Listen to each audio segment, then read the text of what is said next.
আজ সারাদিন খাতার ছিল প্রচণ্ড চাপ। রান্নাঘরে তেমন কিছু আমি রান্নাই করিনি। বিকেলবেলা একটু চোখ জুড়িয়ে এসেছিল। কখন যে ঘুমিয়ে পড়েছিলাম বুঝতেই পারিনি। ঘুম থেকে উঠে যখন রান্নাঘরে যাই তখন দেখি অনেক কাণ্ড চলছে, অনেক যুদ্ধ। চা করতে গিয়ে জিজ্ঞেস করলাম, কি হচ্ছে এগুলো? কাজ নেই আর কোন? তুমি এখন বকবে না তো? পরীক্ষার পরেও আমাকে বকছো। একটু তো নিজের মতো কিছু করে খেতে দাও। আমি দেখছি ততক্ষণে আটা মাখছে, বাকি এই কাজগুলো ততক্ষণে হয়ে গেছে। আলু ছাড়িয়ে তাকে সেদ্ধ করা হয়েছে, প্রেশার কুকার ভয় পায় বলে এমনি সেদ্ধ করেছে। ম্যাগি কেটে রেখেছে, ডিম ফাটিয়ে রেখেছে। এইসব কাজ তখন কমপ্লিট। সাথে যেটা ভালো করেছে সেটা হচ্ছে আমার জন্য ছবিও তুলে রেখেছে, যাতে পরে আমি রেকর্ডিং করতে পারি। আলু সেদ্ধ করে নিয়ে গরম জলের ভাপ লাগবে বলে ঠান্ডা জলে ফেলেছে, তারপর আলুটাকে মেখেছে। এই মাখার জটা আমি 2 দিন আগে রাধামোহনপুর থেকে মেলা থেকে কিনে নিয়ে এসেছিলাম। ওর সুবিধেই হলো।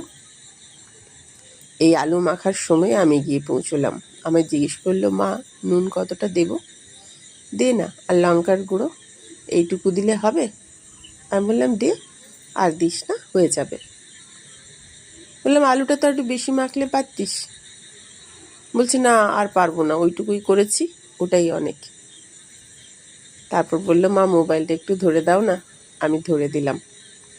দেখলাম একটা করে রোল করলো, তারপর ডিমে চোবালো, তারপর ম্যাগিতে।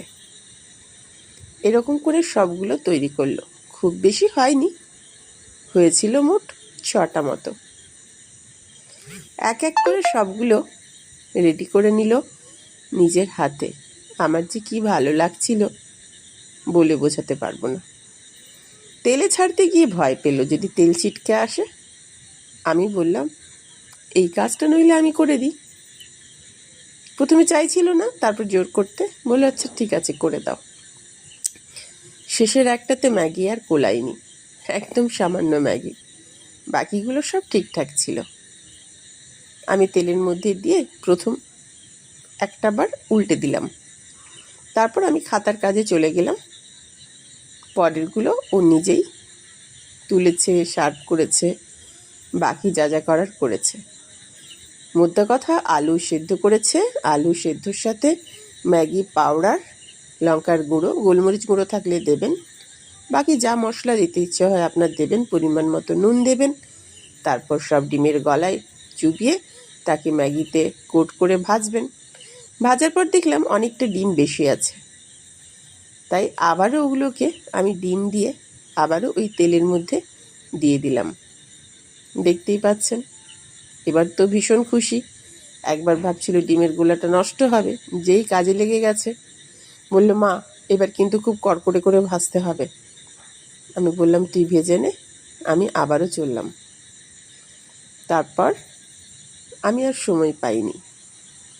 ও উল্টেছে, সাজিয়েছে, বাবা মেয়ে দুজনে মিলে খেয়েছে, আর আমার জন্য 2 পিস রেখে দিয়েছে। বাকি একটু ম্যাগি মশলা রেখেছিল, সেটা উপর থেকে ছড়িয়ে দিয়েছে, সাথে দিয়েছে সস। আমি বললাম, শোনা প্লেটটা একটু পরিষ্কার করে দিতে পারলি না? বলছিল, তখন আর পারিনি, ভাল লাগছিল না তাই। কিন্তু মনে মনে ভাবছিলাম, এটুকুই যে করেছে, এটাই তো আমার জন্য অনেক অনেক।